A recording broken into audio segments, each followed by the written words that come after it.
লাগাতার সংঘর্ষ বিরতি চুক্তি লঙ্ঘন করছে পাকিস্তান। একাধিক সেক্টরে ভারতীয় ছাউনি লক্ষ্য করে ফের পাক সেনার গুলিবর্ষণ এবং রবিবার রাতেও পাক সেনার গুলিবর্ষণ হয়।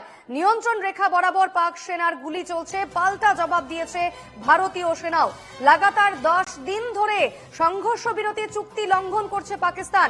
নিয়ন্ত্রণ রেখাগুলো লক্ষ্য করে ভারতীয় সেনা ছাউনি লক্ষ্য করে রীতিমতো গুলিবর্ষণ শুরু হয়েছে পাক সেনার। তবে জবাব দিয়েছে, পাল্টা জবাব দিয়েছে ভারতীয় সেনাও। কথা বলে নেব, আমাদের সঙ্গে টেলিফোনে রয়েছেন প্রতিনিধি বাসব রায়।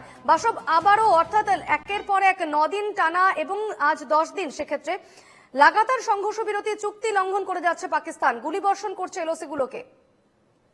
সেটা হচ্ছে পহেলগাঁও অ্যাটাকের পরে একটা ধারণা পাকিস্তান ওই নিয়ন্ত্রণ রেখা যে আমাদের অস্ত্রবিরতি চুক্তি আছে, অ্যাকচুয়ালি অস্ত্রবিরতি না, সংঘর্ষ বিরতি, সেটা বারবার লঙ্ঘন করছে।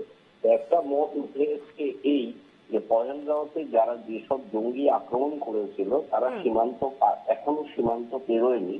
তো ভারতীয় সেনাকে একটা জায়গায় আটকে রাখার জন্য নিয়ন্ত্রণ রেখা লঙ্ঘন করে পাকিস্তান গুলি চালাচ্ছে। ভারত অবশ্যই পাল্টা জবাব দিচ্ছে এবং এটা যে শুধু নিয়ন্ত্রণ রেখা সেরকম না, তার 5টা জায়গায় এটা হয়েছে। 5টা জায়গা বলতে ভারত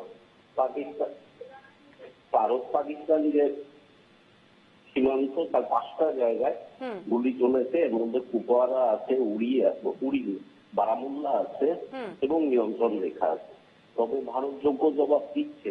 অ্যাকচুয়ালি যেটা বড় কথা সেটা হচ্ছে আন্তর্জাতিক মঞ্চে ভারত ক্রমশ পাকিস্তানকে একঘরে করে রেখেছে। তো তার প্রভাব কোনোভাবে পড়েছে বা পড়বেই পাকিস্তানে। তো এই যে নিয়ন্ত্রণ রেখার ওপার থেকে সংঘর্ষ বিরতি চুক্তি লঙ্ঘন করে পাকিস্তান মাঝে মাঝে গুলি চালায়, এটা হচ্ছে উদ্ধত্তের প্রকাশ এবং ভারত যোগ্য জবাব। বিপদ একদম। বাসব, তুমি সঙ্গে থাকো, আমি তোমার কাছে আবারও ফিরছি।